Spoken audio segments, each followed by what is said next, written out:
মাদারীপুরে যুবদলের ৪৭তম প্রতিষ্ঠাবার্ষিকী উপলক্ষে আয়োজিত সমাবেশে বিএনপির কেন্দ্রীয় নেতা আনিসুর রহমান তালুকদার খোকন বলেছেন, আগামী দিনের বাংলাদেশ পরিচালিত হবে তারেক রহমানের ঘোষিত ৩১ দফার আলোকে।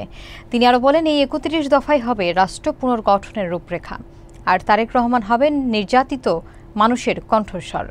শকুনি লেকের পার মুক্তমঞ্চে অনুষ্ঠিত এই সমাবেশে এক বর্ণাঢ্য র্যালি শহরের প্রধান প্রধান সড়ক প্রদক্ষিণ করে। এতে বক্তব্য দেন জেলা বিএনপি, যুবদল এবং সহযোগী সংগঠনের নেতৃবৃন্দ। বিস্তারিত দেখুন এস.এম. আজহার হোসেনের প্রতিবেদনে। মাদারীপুরে বাংলাদেশ জাতীয়তাবাদী যুবদলের ৪৭তম প্রতিষ্ঠাবার্ষিকী উপলক্ষে এক বর্ণাঢ্য সমাবেশ ও র্যালি অনুষ্ঠিত হয়েছে। সোমবার বিকেলে শহরের শকুনি লেকের পার মুক্তমঞ্চে জেলা যুবদলের আয়োজনে অনুষ্ঠিত সমাবেশে প্রধান অতিথির বক্তব্যে বিএনপির কেন্দ্রীয় কমিটির সহ গণশিক্ষা বিষয়ক সম্পাদক আনিসুর রহমান তালুকদার খোকন বলেন, আগামী দিনের বাংলাদেশ গঠিত হবে তারেক রহমানের ঘোষিত রাষ্ট্র কাঠামো মেরামতের ৩১ দফার আলোকে। তিনি আরও বলেন, এ দফাগুলোই দেশের গণতন্ত্র পুনরুদ্ধার এবং বৈষম্যহীন সমাজ গঠনের ভিত্তি হবে। সমাবেশ শেষে মুক্ত মঞ্চ থেকে একটি র্যালি বের হয়ে শহরের প্রধান প্রধান সড়ক প্রদক্ষিণ করে ইটেরপুল এলাকায় গিয়ে শেষ হয়। এ সময় নেতাকর্মীরা ব্যানার, ফেস্টুন ও ধানের শীষের প্রতীক ধারণ করে বিভিন্ন স্লোগান দেন।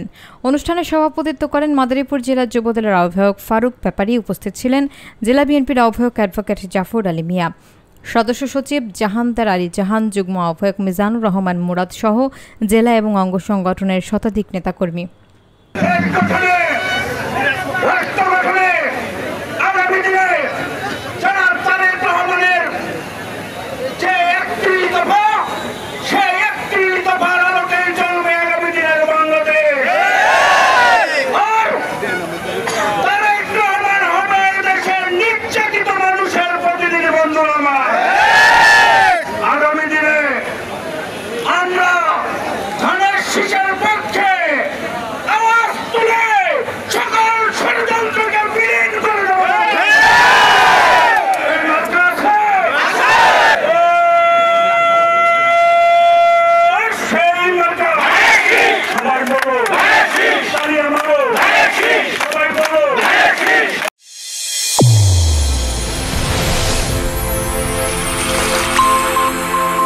চ্যানেল A1 হৃদয়ের স্পন্দন।